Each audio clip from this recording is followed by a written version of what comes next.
ഛത്തീസ്ഗഡിലെ മലയാളി കന്യാസ്ത്രീകളുടെ അറസ്റ്റിൽ പ്രതിഷേധം ശക്തം. പാർലമെന്റിനകത്തും പുറത്തും UDF LDF അംഗങ്ങൾ പ്രതിഷേധിച്ചു. വിഷയം ചർച്ച ചെയ്യണമെന്നാവശ്യപ്പെട്ടുള്ള അംഗങ്ങളുടെ നോട്ടീസ് ലോക്സഭാ സ്പീക്കറും രാജ്യസഭാ ഉപാധ്യക്ഷനും തള്ളി. അറസ്റ്റിൽ നിശബ്ദരായിരിക്കില്ല എന്നാണ് ലോക്സഭാ പ്രതിപക്ഷ നേതാവ് രാഹുൽ ഗാന്ധിയുടെ പ്രതികരണം. ഛത്തീസ്ഗഡിൽ മലയാളി കന്യാസ്ത്രീകളായ പ്രീതി മേരിയെയും വന്ദന ഫ്രാൻസിസിനെയും അറസ്റ്റ് ചെയ്തതിൽ കേന്ദ്ര സർക്കാരിനും BJPക്കുമെതിരെ പ്രതിഷേധം ശക്തം. അറസ്റ്റിൽ നിശബ്ദരായിരിക്കില്ലെന്നും ജയിലിലടച്ചത് നീതിയല്ലെന്നും ലോക്സഭാ പ്രതിപക്ഷ നേതാവ് രാഹുൽ ഗാന്ധി ട്വിറ്ററിൽ കുറിച്ചു. വിഷയത്തിൽ പാർലമെന്റിനകത്തും പുറത്തും കേരളത്തിൽ നിന്നുള്ള UDF LDF അംഗങ്ങൾ പ്രതിഷേധമുയർത്തി.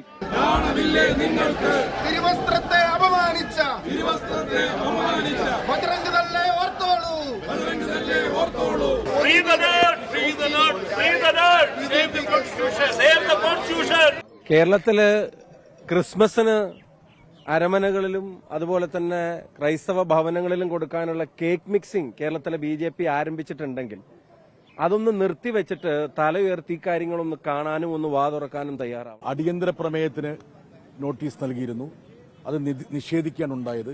ഞങ്ങൾ ഈ പ്രതിഷേധവുമായിട്ട് മുമ്പോട്ട് പോകാൻ തന്നെയാണ് തീരുമാനിച്ചിരിക്കുന്നത്. വിഷയം ചർച്ച ചെയ്യണമെന്നാവശ്യപ്പെട്ട് കേരളത്തിൽ നിന്നുള്ള അംഗങ്ങൾ ലോക്സഭയിലും രാജ്യസഭയിലും അടിയന്തര പ്രമേയത്തിന് നോട്ടീസ് നൽകിയിരുന്നു.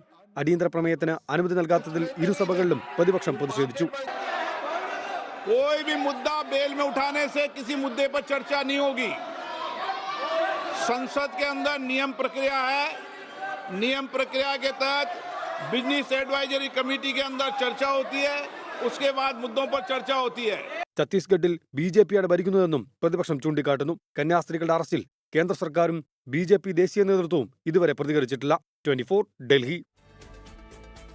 ലോകത്തെവിടെയായാലും ഏത് സമയത്തും 24 വാർത്തകളും ഓഗ്മെന്റഡ് റിയാലിറ്റി പാക്കേജുകളും എക്സ്പ്ലെയിനറുകളും വിശദമായി കാണാൻ ഞങ്ങളുടെ YouTube ചാനൽ നിങ്ങൾക്ക് സബ്സ്ക്രൈബ് ചെയ്യാം.